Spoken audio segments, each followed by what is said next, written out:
Hello everyone, welcome to my channel. So this is my first long video. എൻ്റെ ശബ്ദത്തിലൂടെ ഞാൻ ആദ്യമായിട്ടാണ് ഇങ്ങനെ video ചെയ്യുന്നത്. അപ്പോൾ അതിൻ്റേതായ കുറേ കുറവുകളും എല്ലാം ഈ വീഡിയോയിലുണ്ടാവും. So please don't mind it.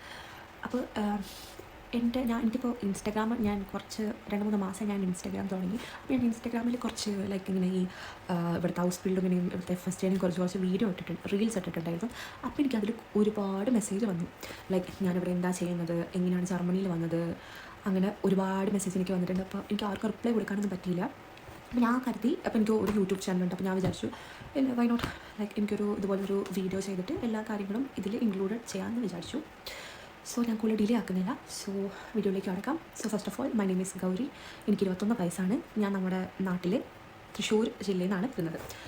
അങ്ങനെ ഞാൻ ഇവിടെ 2024 ഞാൻ ഇവിടെ ജർമ്മനിയിൽ എത്തുന്നത്.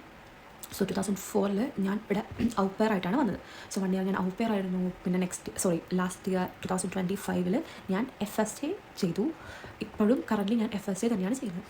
ഇത് 1 ഇയർ കോൺട്രാക്റ്റാണ്. ഈ FSAയും ഈ ഔപ്പയറും 1 ഇയർ കോൺട്രാക്റ്റാണ്. സോ ഞാൻ FSA ഇപ്പോൾ കഴിയാറായി. മീൻസ് എൻഡ് ഓഫ് ഓഗസ്റ്റിൽ എൻ്റെ FSA കഴിയും. അത് കഴിഞ്ഞ് നെക്സ്റ്റ് മന്ത് സെപ്റ്റംബറിൽ ഞാൻ എൻ്റെ ഹൗസ് ബിൽഡിംഗ് സ്റ്റാർട്ട് ചെയ്യും. അപ്പോൾ നിങ്ങൾക്ക് ഈ FSA ചെയ്യുമ്പോൾ നമ്മൾ നഴ്സിംഗ് ഹൗസ് ബിൽഡിംഗ് നമ്മൾ പഠിക്കുമ്പോൾ നമുക്ക് കുറേ കാര്യങ്ങൾ നമ്മുടെ FSAയിൽ നമുക്ക് പഠിക്കാം. എന്തൊക്കെയാണ് നമ്മുടെ നഴ്സുമാർ ചെയ്യുന്നത്, എന്തൊക്കെയാണ് പേഷ്യൻസിൻ്റെ ആവശ്യങ്ങൾ, പിന്നെ കുറേ മെഡിക്കൽ ടേംസ്, അങ്ങനെ ഒരുപാട് കാര്യങ്ങൾ നമുക്ക് FSAയിൽ തന്നെ പഠിക്കാം. അപ്പോൾ നമ്മൾ നഴ്സിംഗിൽ ആദ്യം തന്നെ പോകുമ്പോൾ നമുക്ക് ഭയങ്കര ബുദ്ധിമുട്ടായിരിക്കും. പ്രത്യേകിച്ച് നമ്മൾ നാട്ടിൽ നിന്ന് ജർമ്മൻ പഠിച്ചിട്ട് ഇവിടെ വന്ന് ഇവിടുത്തെ ആൾക്കാരുടെ ലാംഗ്വേജൊക്കെ കേൾക്കുമ്പോൾ ഇറ്റ്സ് ടോട്ടലി ഡിഫറെൻറ്റ്. സോ ആദ്യം FSA ചെയ്യാം, എന്നിട്ട് നഴ്സിംഗ് ചെയ്യാം. അപ്പോൾ അതായിരിക്കും ഏറ്റവും നല്ല ഓപ്ഷൻ.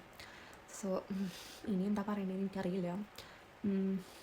ഞാൻ എൻ്റെ ഇൻസ്റ്റാഗ്രാമിൽ ഞാൻ Q&A കൊടുക്കാം. അപ്പോൾ നിങ്ങൾക്ക് ഡൗട്ടുള്ള കാര്യങ്ങളും നിങ്ങൾക്ക് ഇപ്പോൾ നഴ്സിംഗ് ഹൗസ് ബിൽഡിങ്ങിനെ കുറിച്ചാണെങ്കിലും FSAയെ കുറിച്ചാണെങ്കിലും ഇപ്പോൾ ഔപ്പയറിനെ കുറിച്ചാണെങ്കിലും വേറെ എന്തെങ്കിലും ഡൗട്ട് ഉണ്ടെങ്കിൽ നിങ്ങൾക്ക് അതിൽ Q&Aയിൽ എൻ്റെ അടുത്ത് ചോദിക്കാം. സോ അപ്പോൾ അത്രയ്ക്കുള്ളൂ ഗൈസ്. അപ്പോൾ ഇനി അടുത്തൊരു വീഡിയോയിലായിട്ട് നമുക്കിനി കാണാം. അപ്പോൾ അതുവരേക്കും എല്ലാവർക്കും ബൈ.